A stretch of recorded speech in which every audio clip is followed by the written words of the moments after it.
Histórias com livros e livros com história. Numa rúbrica literária. Autores para ler e reler.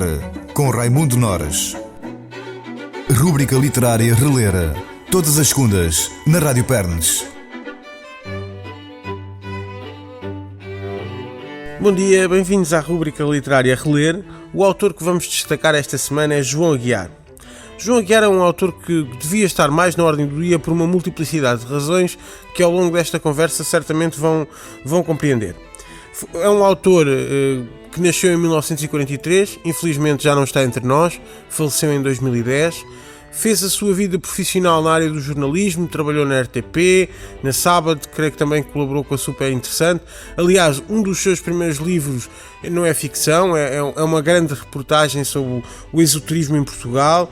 E outra é uma colaboração num livro de Manuel Almeida Melo chamado Eu Vi Morrer o Terceiro Reich. Mas pronto, esse início de carreira passou um bocado despercebido. O grande romance que desvendou João Aguiar aos olhos do público foi A Voz dos Deuses. Trata-se de um romance histórico baseado livremente na vida de Viriato. Evoca essa epopeia da luta de Viriato contra os romanos, baseada ainda nos antecedentes da primeira exploração romana da Península Ibérica. É um romance que, caracteristicamente, no estilo de João Aguiar, contesta ideias pré-concebidas da história. Viriato não é um pastor dos Montes Hermínios, é um homem da Lesíria do Tejo, onde tem vastas propriedades e está ligado à criação de cavalos. É um romance muito interessante e foi o que trouxe o autor para os escaparates das livrarias. Foi talvez o seu romance com maior sucesso e consagrou João Aguiar como o típico autor de romances históricos. Contudo, o romance histórico não é o baluarte da obra de João Aguiar. É uma obra multifacetada e creio que a palavra versátil é a melhor para definir este escritor, cuja obra, à exceção dos livros juvenis que ele escreveu no final da carreira, sobretudo o Bando dos Quatro e outras coleções, eu tive a oportunidade de ler afincadamente. João Aguiar, para além do romance histórico, onde cultivou também, depois de abordar a figura de Viriato, continuou com a Hora de Sertório.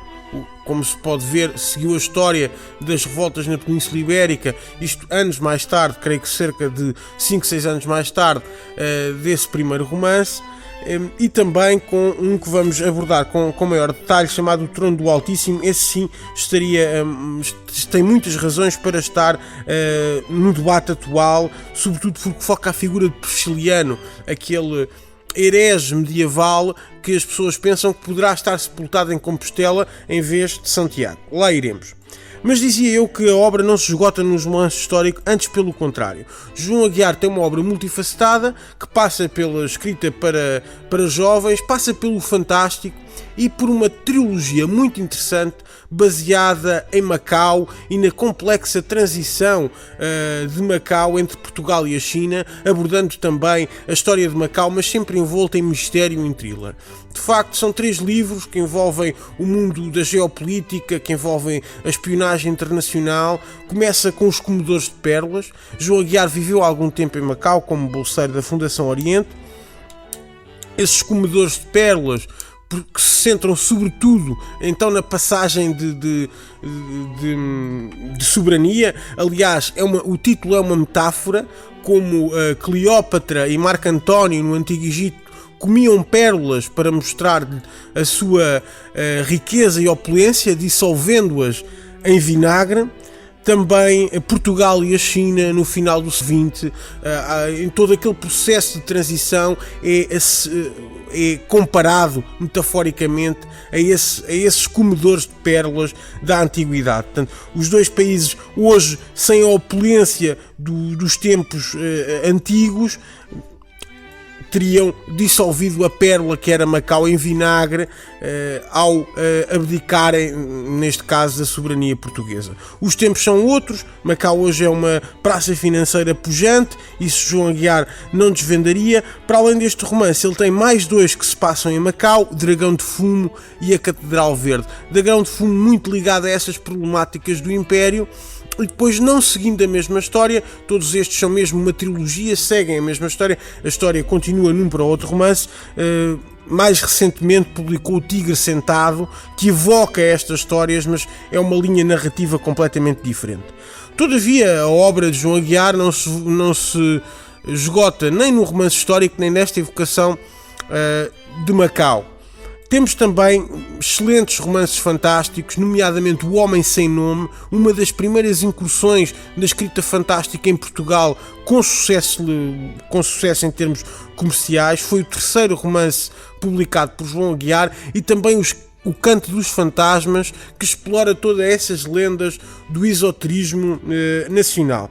Um romance, para mim, que eu recomendo vivamente e que é dos melhores do autor, talvez o melhor conseguido no retratar da sociedade portuguesa de finais dos anos 80 e inícios dos anos 90, e ao mesmo tempo evocando essa dimensão fantástica da vida social e também as tradições do folclore português, foi Encomendação das Almas.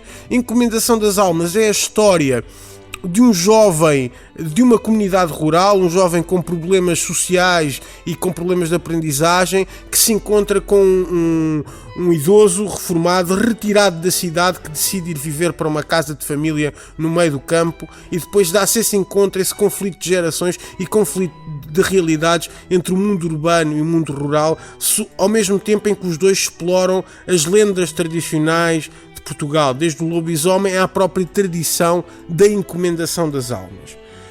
Todavia, os livros que trazia hoje para dar maior destaque seriam esse romance histórico, O Trono do Altíssimo, que há pouco já desvendei o tema central, que se baseia então na vida de Prisciliano e na heresia que dominou o norte da Península Ibérica, entre Braga e Coimbra, sobretudo no século IV d.C.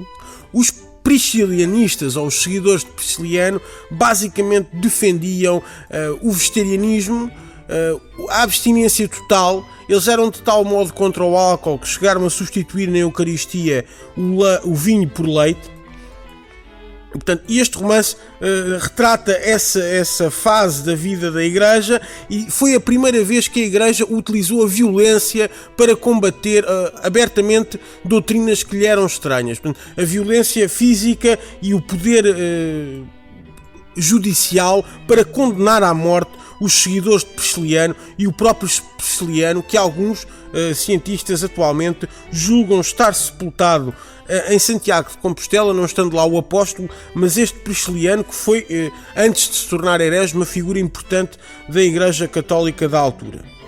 O outro romance que vos trago vem mais na linha do fantástico, chama-se O Jardim das Delícias. É um romance que resulta do prolongamento de um conto, incluído no Canto dos Fantasmas. Este Jardim das Relícias teve primeiramente o título Enfim o Paraíso, e reporta-se muito à nossa realidade atual. Em meados do século XXI vivemos numa federação europeia que subjuga os povos.